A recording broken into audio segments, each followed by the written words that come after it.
I wanted to do a video actually, pretty much to kind of give a bit of self-reflection on how we actually view ourselves in the black community. One thing about it is that we actually, as a black community, like to sit there and really clown on each other and really like to deliver insults and everything like that. Of course, that's pretty much what we're known for, especially here on YouTube. But my purpose of actually doing this video is actually to kind of turn the lights or turn the mirror off of what everybody else is saying about us and really turn the mirror on ourselves to really see how we actually view ourselves. One of the main things that you can actually do for a person when you're actually wanting to get them to really shut their mouths is to actually sit a mirror in front of them and actually let them begin to look at themselves and not really look at themselves just for the outer appearance of what they physically see on the outside, but to really examine and really look inside deep to really see what's really going on as far as every aspect that you could possibly have as it relates to you. And that's really, I think, something that really the black community really needs to do in this day and time, especially as far as technology goes, because for the most part we've become, for the most part, really people that are a bit aggressive and really a bit of, I would say, of a clown, especially in this world today, as far as how we're actually being viewed by other folks. But I think really the first step of actually really beginning to correct our behavior is really to take a look, or really to take self-inventory on actually how we view ourselves. And actually, when we take self-inventory, we'll really begin to see what other folks are really seeing, and then we will hopefully begin to really make the necessary corrections that we need to see in ourselves. I mean, it's one thing when you're actually being able to hear what other folks are saying about you, but it's actually another thing when you're actually able to turn that mirror on yourself and really begin to see what the issue and what the matter really is. And the whole point of actually doing this is, of course, wanting, we have to really be able to look deep within ourselves to really make corrections, so we'll actually be able to be a unified nation, a unified race, that sort of thing. Because again, we're the only race that I've actually seen at this day and time that is really still a bit divided. I mean, we don't respect each other. We don't really have any love for one another. It's like all we want to do is just get a joy out of seeing someone else in pain, and that's not really how it is. Now, one of the first things that we actually have to understand and really understand the true basics of actually being, able to look at ourselves is, of course, self-respect. And one thing about it is that we cannot demand self-respect when we actually disrespect ourselves in the process. In other words, we cannot demand respect from other folks when we teach other folks how to disrespect us as individuals and, of course, as a community.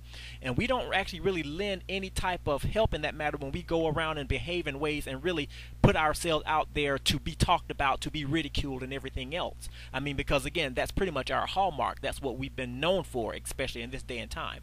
But it's like, again, it's one thing when, we demand respect, but we don't respect ourselves in the process. So let's go ahead and kind of break this down, because I want to do this from both the male point and the female standpoint. But I'm going to go ahead and break it and kind of go a bit into it from the male point of view at this point in time. One of the main things, of course, in being a black male is that we pretty much, I guess we have a lot of expectations that are put on us as black men, as far as what we're supposed to be, how we're supposed to represent our, identities, and how we're supposed to be able to represent or be the symbol of manhood.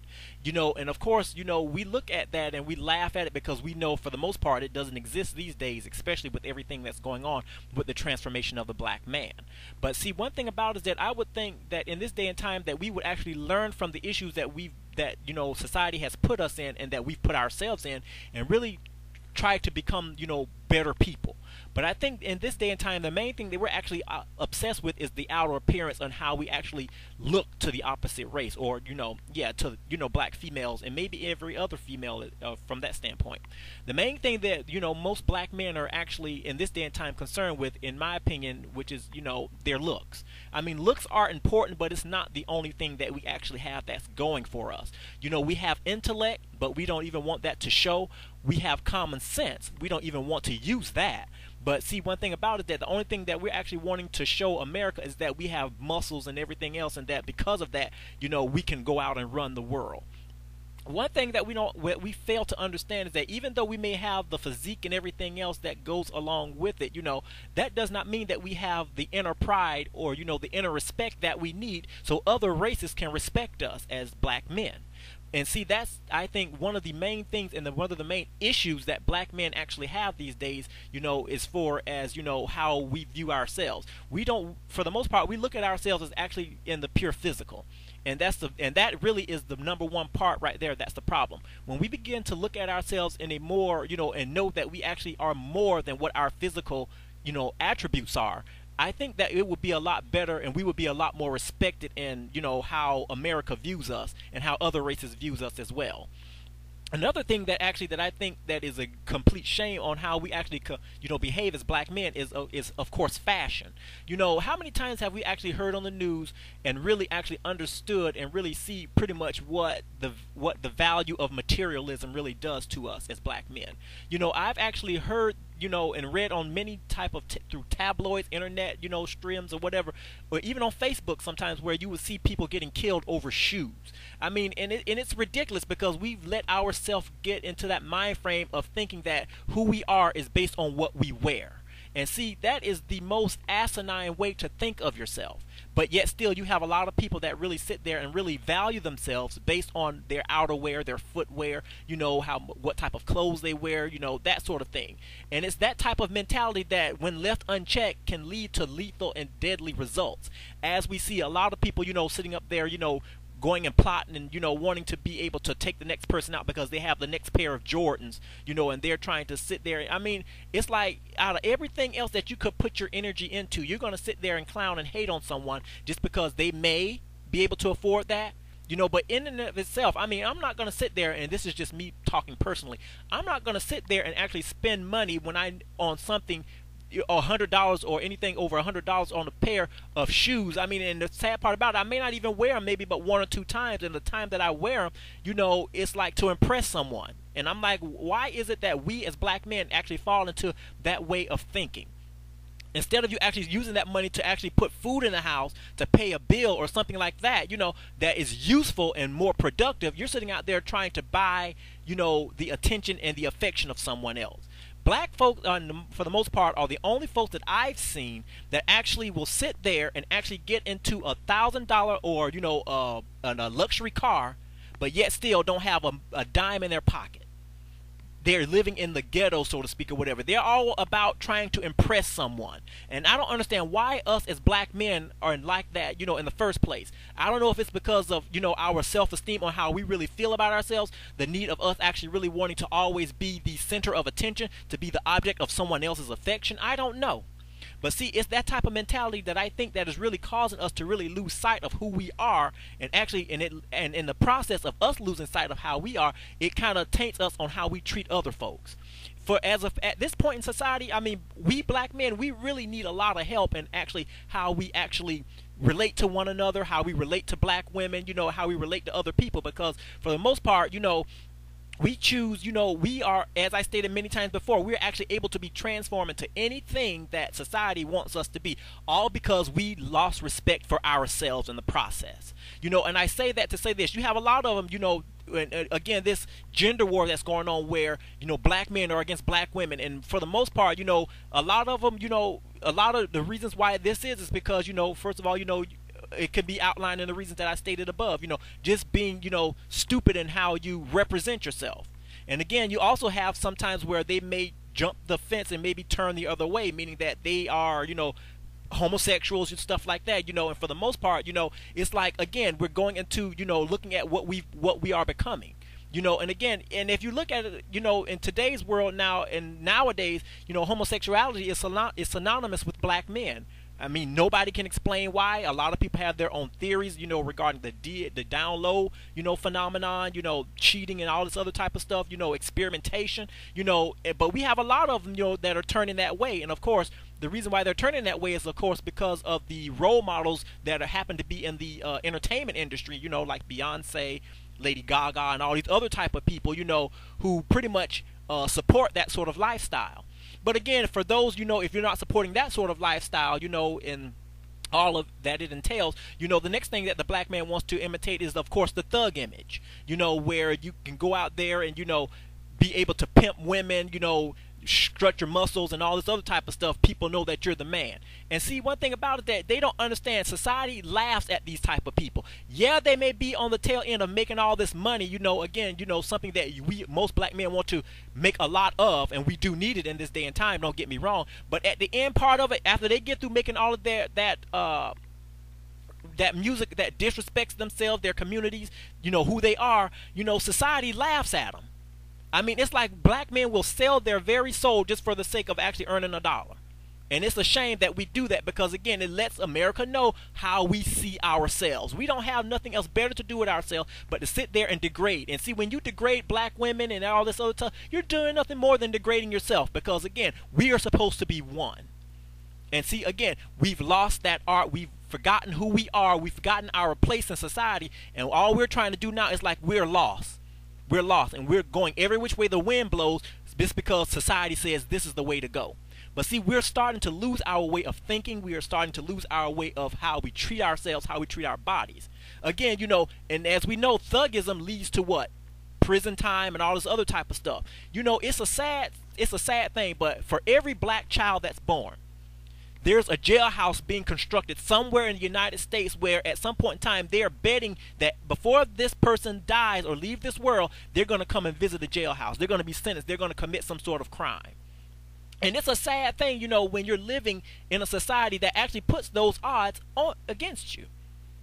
You'll sit there and say, well, I'll never do this, that, and the other. But one thing about it is that when you're not thinking clearly, you fall into many different things on, how lifestyles and everything. You don't know, because you are not really, I would say, solid in how you feel about yourself. And again, you can sit there and say it all the time, but your actions will speak louder than words. We're looking for our black men. Where are our black men? They're either dead or in jail. As they say, the good ones are, but like I say, everybody has the potential to be good. It's just the fact that you have to look past all that other stuff and look for the good in them, because there's good in everybody. But it's just the fact that, our lifestyle, our choices that we're actually choosing, it's like we're not even choosing to be respectable people. We're choosing the easy way out. And usually the easy way usually ends up with, the end result, I should say, ends up with us being either locked behind bars, or actually being, dead or something like that. I mean, and that's not really the way or the destiny that I should say that we should have, or the future that we should have for us as black men and our children. We should want a lot better for ourselves. Now, to flip the script and actually go over to the black woman for the most part, the image of today's black woman is nothing like what we would think that a woman should be. Like I say, it's like today's woman, they're more I would say masculinized, if that's a word, where they can feel that, they are self-maintaining, where they can do everything and anything on their own. They don't need a man. They never wanted a man. It's like, why would I need a man? It's like, and when they develop that type of attitude, I don't understand what decent man would want to be around someone that actually adopts that way of thinking. Because for the most part, we was raised, or I should say I was raised to, to believe that we need each other. It don't matter how good you think you are, or how better you think you got it going on, at the end of the day, we still need each other for emotional support, for financial support, whatever the case may be. We need each other. And the main reason we actually have this type of mentality and this mantra in the first place is because of, people that are in the spotlight, like, Oprah Winfrey, Beyonce, and all these other type of people who reminds us over and over again that it's all about the women. Women rule the world and all this other type of crazy stuff. And like I say, women, in my opinion, they don't rule the world. No. Like I say, it's human beings that makes the world go around, which means that it's an equal effort on both the male and the female part. It don't matter. Women don't run anything. It's humans that run the world. We need to really rephrase that and stop buying into what this music is telling us. I mean, and that's another thing. We believe everything that we hear. We don't even go back and research nothing. That's what I don't like about black folks. We run our mouths and really don't take the time to research what we hear. And we go and spread all of these lies and everything else. And next thing you know, when you go back and really someone puts you in your place, you look like a fool. Crack open a book and read, for God's sakes. It's not going to hurt you, and it certainly won't kill you. It'll make you a better, more informed you. But getting back to the point where we're talking about, the women. For the most part, women actually, for the most, again, I think they've lost themselves based on pretty much how society wants them to be as well. Remember, I said we as black folks are able to be, transform into anything we want that a society wants us to be. And in today's society, they're trying to make the man less manly and trying to make the woman more manly. And like I say, it's like it's kind of backwards. But for the most part, women have to understand and know what their true meaning is and what they bring to a relationship. It's not all about, the looks and everything like that. I mean, like I said, you have a lot of them that may go and lose weight and everything, and that's fine. For health reasons, yes, please do that. We want you around. But for the most part, they don't leave it there. They go, and advertise, they lost weight and everything, and now they're a big catch, and not only that, they go and take, photographs and everything of the only attribute that they think that they're worth, which is their behind. But for some reason, they got to understand that they're losing themselves as well in how they think of themselves. Black women, you are more than just hips and breasts, okay? I'm just going to let you know that right now. It doesn't matter how much hips and breasts you have, because one thing about it is that, again, it doesn't define who you are. Apparently, you've been listening to a lot of people with the power of suggestion to make you think that what your body type is, that's what you got to bring to a relationship. But one thing about it is that when you go around through life thinking that, my body is, I have a slick body and I got a nice body, people are going to lose out on who you are. You may be good to look at now, but you got to understand is the longer you live, watch, gravity is going to take its place. What used to be a Coke bottle is going to be a 1-liter bottle. So really, I don't understand, you got a lot of them that, came from nothing or whatever and rose to become a celebrity, or, may have been the ugly duckling in high school, and now somebody told them that they are the bomb, and next thing you know, they think that, their stuff don't stink. But you got to understand, who are you? We're all in this thing together. And of course, with that mantra, that I don't need anybody like that, and you run across decent men who are not going to put up with that crap, and that mentality and that mantra and all that it entails, then you go and run to someone else who you feel that, is quote unquote on your level. And for that, I'm still to this day researching and looking through books to try to really understand what in the hell that means. Because I don't get that, on your level. I mean, you were on my level when I was making the money. We were both on the same level then, but now that I have a little setback, or my pockets may not be as fat as they once were, now you have to say, okay, I don't know why I'm with you, and this, that, and the other. I got to find somebody who compliments me. I thought I was the one that complimented you. You told me I did. So apparently it's all about what you can see, all about the green.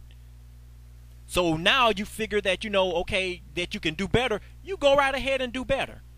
You go right ahead and run to Sir Lancelot or whoever you think that can rescue your behind, and make you feel good about yourself.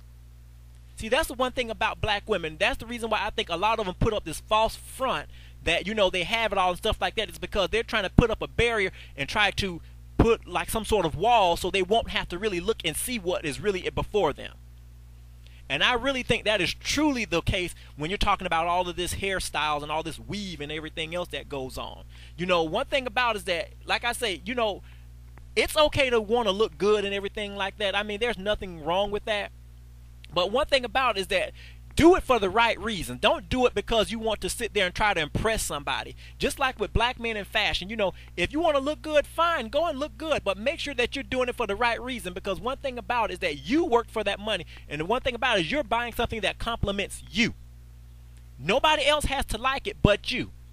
But again, you have a lot of them that will sit there and go, and they already know that they're not working at a job that pays them that amount of money that will allow them to buy these elaborate hairstyles. I mean, spending hundreds and thousands of dollars and stuff, and they're going out there spending their last dime on stuff that makes them look like clowns. It makes them look hilarious. And like I said, you're losing yourself based on what society wants you to be. You're not happy with yourself, so you want to fit there and transform yourself into something that society wants you to be, or that you think that they may like, instead of being true to yourself. And then in the end, you come out looking like a clown. But see, we have to understand something. We have to understand, as black folk, one folk, two folk, or whatever, we are representations of the black community. And when we're saying that we're representing something, we have to make sure that we don't want to bring any shame or discredit upon ourselves. Because again, you got to understand is that when we get our stuff together, We are one dynamic race, and it gets to the point where even other folks want to imitate us. Okay, so that's all I have for now. All right.